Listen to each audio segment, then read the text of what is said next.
Excuse me, sir, this seat has been reserved for VIP Jessica. The flight attendant spoke politely, but her gaze was different, cold and superior. Behind her, a well-dressed white woman, Karen Wickfield, glanced at her watch and frowned, her gaze piercing Marcus, the black man sitting upright in seat 2A. I always sit there, Karen whispered, loud enough for everyone around to hear. Marcus looked up, his eyes stunned. He had done nothing wrong. He had booked. He had paid. He was a platinum member. But his presence in this seat seemed to be a problem. Without losing his composure, Marcus took out his wallet and showed his membership card. I am platinum. This is my seat. Confusion flashed across the flight attendant's face. But then she quickly stiffened.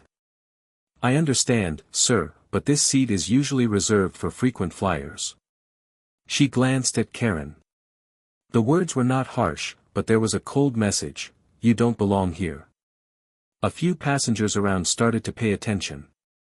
Phone cameras were raised. Whispers were heard. No one in the crew knew, this seemingly small act was about to shake the entire airline. Because Marcus Richardson was no ordinary passenger. At 42, he was the founder and CEO of Right Tech Solutions, a nearly $3 billion AI company that develops software to eliminate bias in customer service. Ironically, no one here knew that the gentleman who had just been questioned and humiliated was the man leading a technological revolution for justice.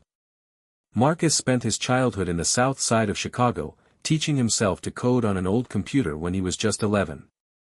When he was 16, his father was killed in a street fight. That day, standing at his grave, Marcus made a promise, to make the world see each other through the eyes of the heart. That promise became the driving force for more than 2 decades of relentless work. That morning, airport cameras captured Marcus helping an old lady with her luggage. He opened doors for others. Thanked the cleaning staff. Left a generous tip at the coffee shop, not because he was being watched, but because that was who he was. When he chose seat 2A, it was because he needed the extra legroom to work on the flight. The flight was to the Ethics and Global Technology conference, where he was a keynote speaker. Skylux Airlines, which prides itself on being the epitome of premium travel, was caught off guard by a moment of misstep that revealed what they really needed to change. In Skylux First Class, where tickets cost enough to cover a month's rent for many, perks like warm towels, champagne, and seats that recline into bed seem like a given to Platinum MERS cardholders. But behind the shiny surfaces and glitz, Skylux is struggling to modernize its antiquated reservation system. It needs a technology partner to survive, and today, its CEO is eyeing seat 2A. Only the crew doesn't know it. Jessica Miller, an 8-year flight attendant veteran, walks down the aisle with professional confidence. She knows her first-class passengers well, especially Karen Wickfield, who always sits in seat 2A and often leaves her with tips that are big enough to help pay off her mortgage. Sir, this seat is usually reserved for a long-time platinum member, Jessica says, leaning down to the man working on a tablet. Her voice was polite, but there was a hint of a veiled command. The man looked up, his eyes steady behind his glasses. I'm a platinum member too. This is my assigned seat. Karen appeared, her voice high and barely concealing her irritation. I always sit here. It's practically my own. The air was thick. A few passengers were starting to take notice.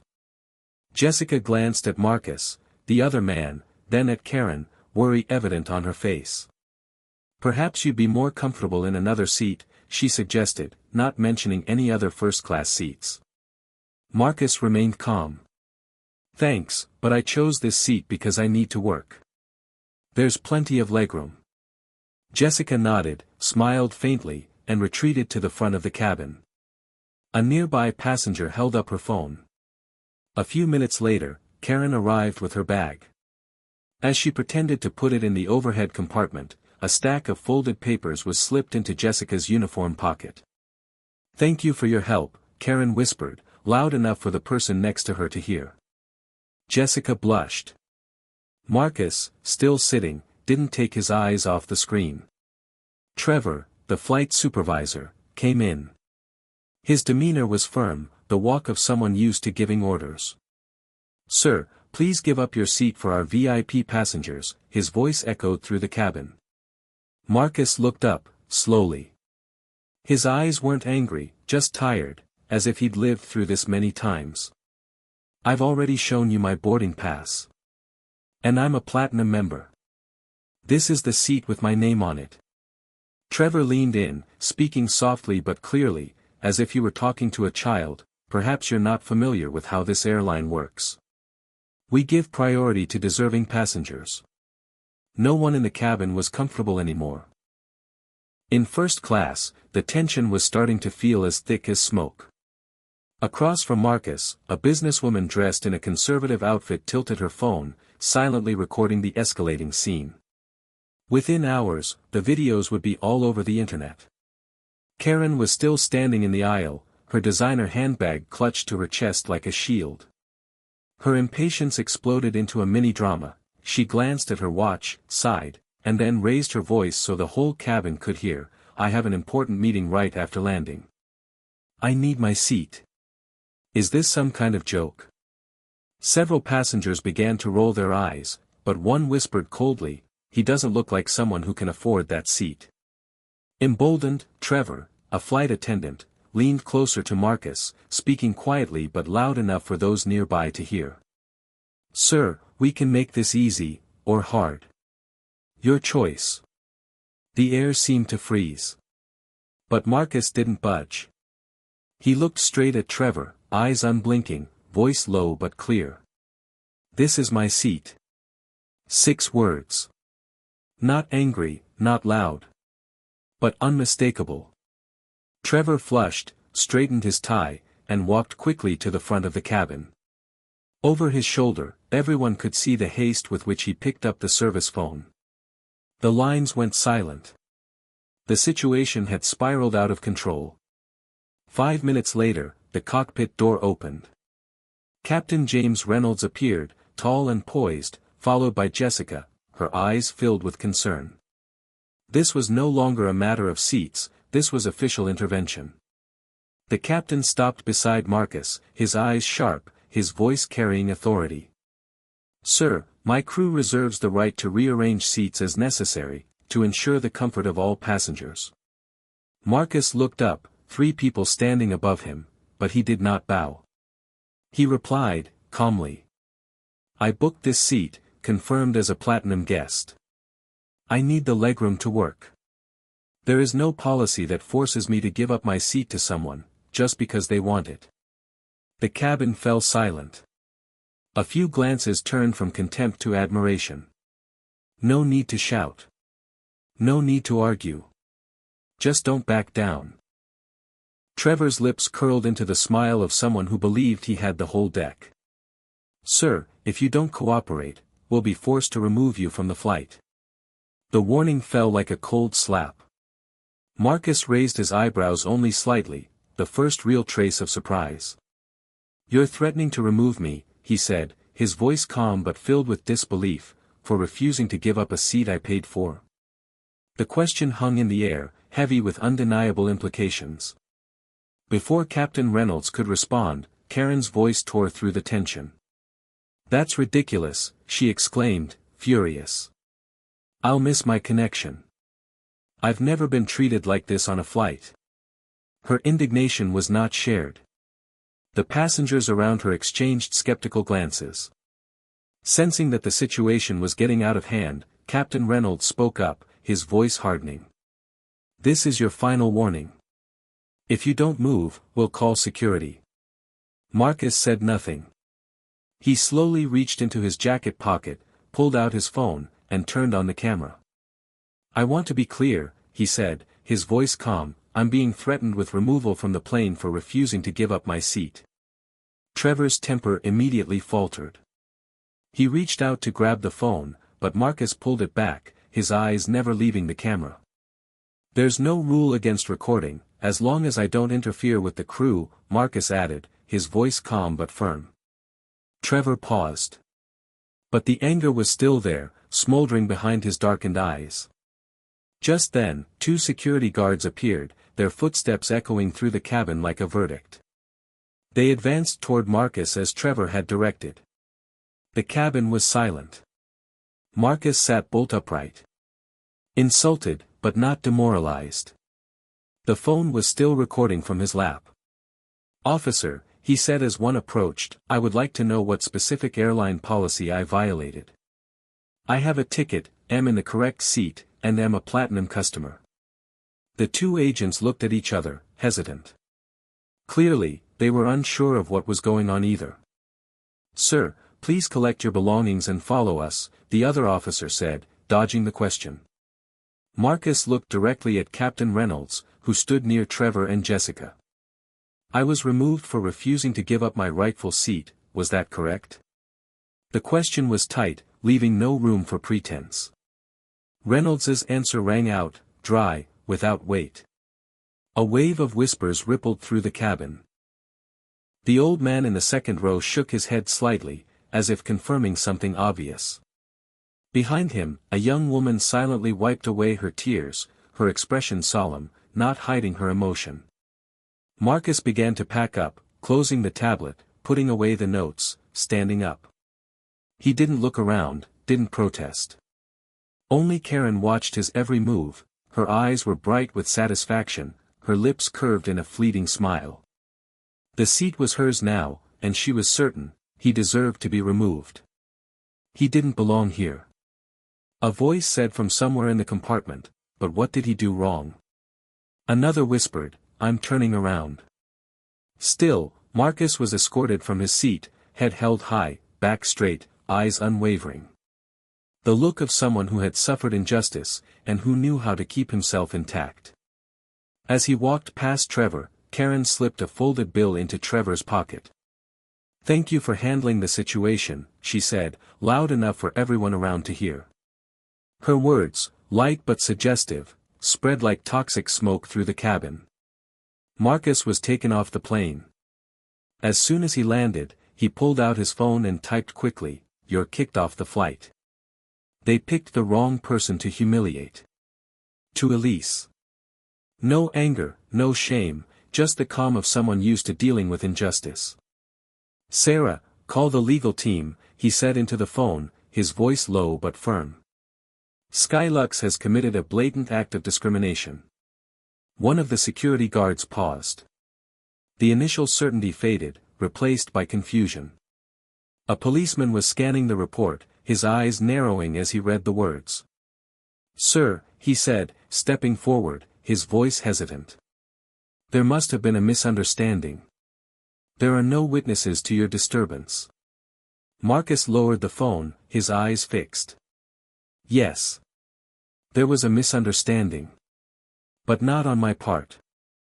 I was in the right seat, with a ticket. They asked me to give up my seat. When I refused, I was forced to leave." The officer glanced at his partner, who quickly withdrew from the situation. They knew they had just been used as tools. "Sorry for the inconvenience, sir," he said before hurrying away. Marcus immediately opened his voice recorder, recording every detail, words, expressions, body language. He missed nothing. As he spoke, a young woman walked up, clutching a bag and a phone.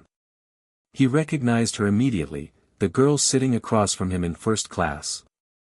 "Sorry, sir," she said, her voice a mix of fear and anger. "I followed you down. I couldn't sit by and watch it happen. I filmed the whole thing, from the first flight attendant to the moment they forced you off." She handed him her phone. The video was crystal clear, not a single frame obscured. Not just the moment he was removed, but also the moment Karen discreetly slipped Trevor money. "This is discrimination," she said, her voice shaking. Marcus didn't reply, just nodded slightly, like he'd known it all along. For the first time since it all began, Marcus said thank you quietly. His voice was low and sincere, as if he was surprised that he could be grateful after all. The woman nodded, her eyes shining with sympathy. They exchanged contact information.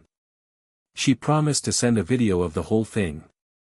As soon as the plane took off, Marcus uploaded the full, unedited video, ready to testify if needed. What neither of them knew was that the clip would quickly go viral, garnering millions of views in a matter of hours. Meanwhile, on the plane, the scene was different. Karen Whitfield settled into Marcus's seat, a look of satisfaction on her face. Jessica smiled, pouring her a glass of champagne. "We apologize for the inconvenience, Ms. Whitfield. We hope you have a wonderful flight." In the galley area, Jessica and Trevor exchanged glances. Trevor counted the bills Karen had slipped him earlier, $200, for something they had never thought of, insulting a man for sitting in his seat. Trevor put the money in his wallet and muttered, "Some passengers know how to show appreciation." Little did they know, today's gift would cost them many times over. Suddenly, an urgent call rang through the flight crew's headsets. One of the airline's senior managers announced, "You've just made a serious mistake that could cost you your job." The atmosphere changed instantly. The three of them looked at each other, trying to figure out what was going on, but their intuition told them, they had completely misjudged the man. At Skylux Airlines headquarters, Richard Williams, the CEO, was reviewing quarterly reports when the intercom rang. "Sir, there's a problem," the PR director's voice cracked with panic. "A video is circulating. It shows a black passenger being dragged off a plane this morning. He did nothing wrong. The video shows the flight attendant accepting cash from a woman before and after he was taken away." Williams paled. "Send the video." As he watched the clip, his expression shifted from nervousness to horror. A PR disaster was brewing. "Who is he?" Williams asked. "Marcus Richardson, sir," the PR director replied after a moment's hesitation. The room fell silent. Williams closed his eyes and leaned back in his chair. "Marcus Richardson," he whispered, "founder and CEO of Right Tech Solutions. The company we're trying to partner with for $50 million. Miles away at a private airport, Marcus sat in the middle of a rapidly gathering group. Elise, his girlfriend, arrived less than 20 minutes after the message, bringing with her the company's legal counsel and communications director. The laptop was open. The phone rang constantly. The atmosphere was charged. "The video has surpassed 2 million views," the communications director announced, eyes glued to the screen. The storm was brewing. And this time, they were in charge. At Skylux headquarters, total crisis. The screens in the control room were filled with data, views, shares, the #SkyluxDiscrimination hashtag were skyrocketing by the second. Major news outlets were picking up on the stories, and celebrities were amplifying them like an unstoppable snowball. On the opposite side, in the cold white light, Elise and Marcus looked at each other. It was a wordless look, but rich with history, years of sharing similar situations, crises they had survived together. This time, perhaps, was different. "A culture for partnerships," Elise said, her voice dripping with bitter irony. "They didn't know, we had been evaluating their companies, spying on them when they didn't know they were being watched." Skylux strategy room, William and the executives. The atmosphere was tense. William stood in the middle of the advisory circle, his face ashen. The assistant stepped in, softly. "Sir, may I call Marcus Richardson's office?" There was silence. William nodded, taking a deep breath. The phone was put on speaker. Marcus answered, his voice was quiet, but it was full of pressure and control. "I would like to express my sincerest apologies for the incident this morning. But it's more than just an accident. It's a testament to the true culture of your company." A CFO was shuffling through files, but his eyes never left the screen. "Mr. Richardson, your company owns 25% of Skylux," Williams said. "In conjunction with our strategic partners, we have veto power," Marcus replied, his gaze cold. "I'm calling an emergency shareholders meeting. Immediately." The shareholders meeting room, when Marcus walked in. The air was suffocating. Some members were still in golf clothes, others were still panting after family events. But everyone fell silent when Marcus entered. He was wearing the same clothes he had worn when he got off the plane that morning. A silent but powerful reminder. Elise followed, with the executive team. Her presence was quiet, but it was about to prove essential. William dimmed the lights. The big screen came on. The video played, painfully clear. Trevor, the captain, fumbled, his excuses were insultingly weak. Marcus was dragged away, humiliating. At the end of the video, the room fell into an eerie silence for 30 seconds. A director cleared his throat, looking down at the table. Mr. Richardson, on behalf of the board, we offer our deepest apologies for this unacceptable behavior. Marcus interrupted, his voice still calm. We don't need apologies. We need action. A hush fell over the boardroom as Marcus, the airline's largest shareholder, stood. The board members shifted in their leather chairs, their eyes shifting between annoyance and concern. His voice was low and firm. I have a demand and a decision. The employee involved will be fired immediately. If not, I will cancel the $50 million technology contract between my company and the airline. Williams, the CEO, looked around, his eyes full of worry. He tried to argue. Mr. Richardson, we understand your frustration, but, perhaps it should just be a suspension. Some of the employees have been with us for years, and the union will. No negotiation, Marcus interrupted, his hands flat on the table. Either you take responsibility. Or I withdraw. A heaviness fell over the room like compressed air. The statement was more than an ultimatum, it was a sentence. At that moment, the door burst open. A young analyst rushed in, sweaty and shaking, handing Williams a tablet. The stock is plummeting, down 12%. Analysts are predicting a 30% loss by the close if we don't act now. Williams looked at the screen, then at Marcus. The cold truth was laid bare, if Marcus were lost, the firm would collapse. Every other dollar of investment would flee. 3 floors down, in another cold conference room, Trevor, Jessica, and Captain Reynolds sat silently. They had been summoned without explanation, only whispers and suspicious looks following them down the hall. 4:30 p.m. The HR director walked in, accompanied by the legal counsel and 2 security guards. The air was frozen. Security was never present at regular review meetings. She put the 3 files on the table, looked straight at them. Your employment contract with Skylux Airlines is terminated, effective immediately. The statement was like a punch to the chest. Jessica raised her hand to her mouth, tears welling up. Trevor grimaced, angry. Captain Reynolds just closed his eyes, like an old soldier who had finally heard the whistle to surrender. Trevor tried to protest, his voice trembling. We were just following procedure. The other passenger was causing trouble, we just. The HR director turned the laptop towards them. The screen played back the video that was circulating all over the internet. Trevor was rough, Jessica was awkwardly dodging, Captain Reynolds was silent. But the most painful part was the end, Karen, the passenger, stealing money into Jessica's pocket. We have to maintain standards, she said softly.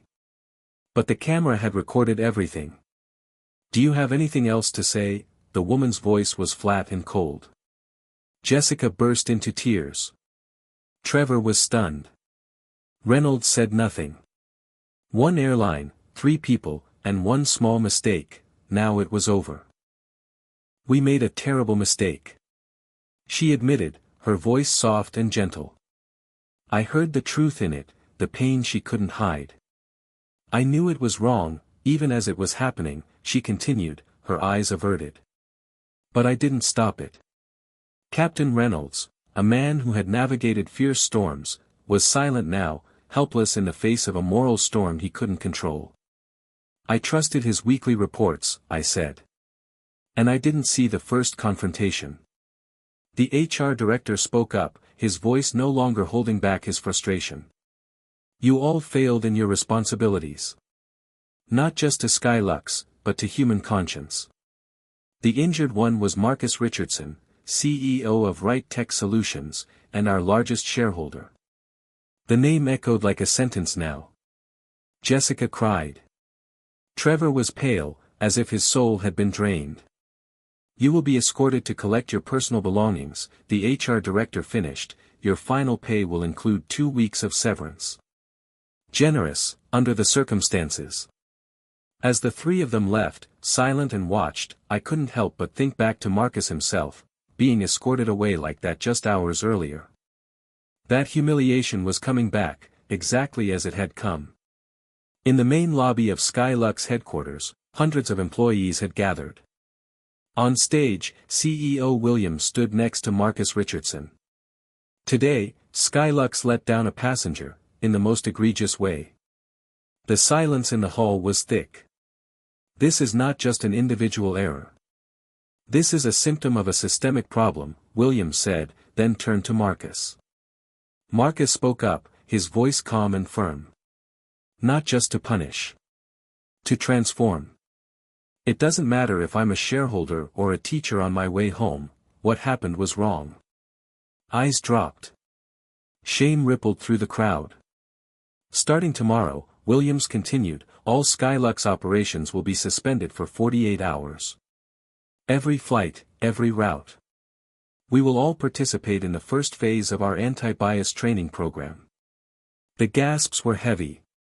In an industry where every minute of delay costs thousands of dollars, the decision was unprecedented. But the message was clear, we can't go on as before. Marcus studied the faces, some angry, some relieved, but mostly with recognition, something had changed forever. In the weeks that followed, Skylux was reborn. Auditoriums became training centers. Schedules changed. And for the first time in years, it seems like, the company is finding its soul again. In the wake of the crisis, a profound awakening spread throughout Skylux. Gone were the perfunctory training sessions, the checkbox exercises that employees had been accustomed to ignoring, and into elaborate role-playing challenges that forced them to look directly at personal biases they didn't realize they carried.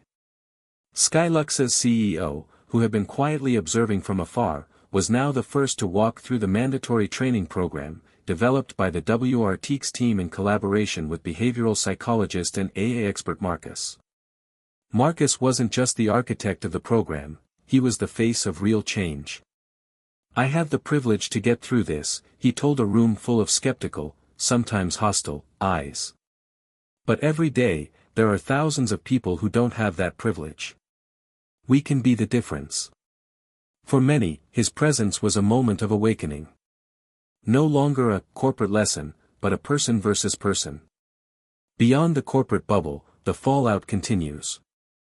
Trevor, a former Skylux flight attendant, now sits in a quiet apartment, surrounded by rejection emails. We appreciate your experience, but have chosen another candidate. In an industry where reputation is currency, his name is inextricably linked to a viral video. Jessica, too, walked into interviews full of hope, only to find the looks on her face changed when people realized she had been there. Doors were closed, no explanation needed. Even Captain Reynolds, who had held hundreds of lives in the air, was now barred from entry-level positions. A moment of silence that day cast his entire 30-year career into the shadows. Karen Whitfield, who was labeled the Karen of the airline, remained suspended pending an investigation. She sat in her living room, watching her own name being analyzed on national television. Friends shunned her, family kept quiet. For the first time, she was confronted with her power, and its consequences. Meanwhile, Skylux was changing. New policies were enacted, zero tolerance for discrimination, protection for whistleblowers, and an immediate end to any form of gift-giving or favor-giving. The employee handbook, once a dry document, was now a promise. Passengers began to notice the difference. Flight attendants, once suspected of favoritism, behaved with unmistakable respect and professionalism. One regular remarked, "Before, I always felt like there was an invisible hierarchy. But now, they made me feel, seen. Heard. A crisis sparked change. But it is people, with their wounds, their determination, and their courage, who make the change real. After the incident that nearly destroyed Skyu, a long journey of recovery has begun. While the road ahead is difficult, significant reforms have been made, especially in hiring. The company has undergone far-reaching structural changes that go beyond the numbers and aim for true inclusion and representation. Skyu is now becoming the company it has always advertised itself to be, where everyone is treated like royalty. Skyu's stock, which had plummeted, has now begun to recover. The change has not been instantaneous or perfect, but week by week, measurable results have proven that the company is on the right track. Things have not only improved within the company, but there has also been a shift in how society views those who have made mistakes. One of the key solutions announced by Marcus Richardson is the Second Chance program. For those who have lost their jobs because of bias, the program not only provides rehabilitative training but also the opportunity to return to work. Marcus says it is part of an effort to build a more just society. The first participants in the program, like Trevor, Jessica, and Captain Reynolds, were forced to confront uncomfortable truths about themselves and the impact of their actions. Trevor, who had once resisted fiercely, now realized that bias persists even when no one notices.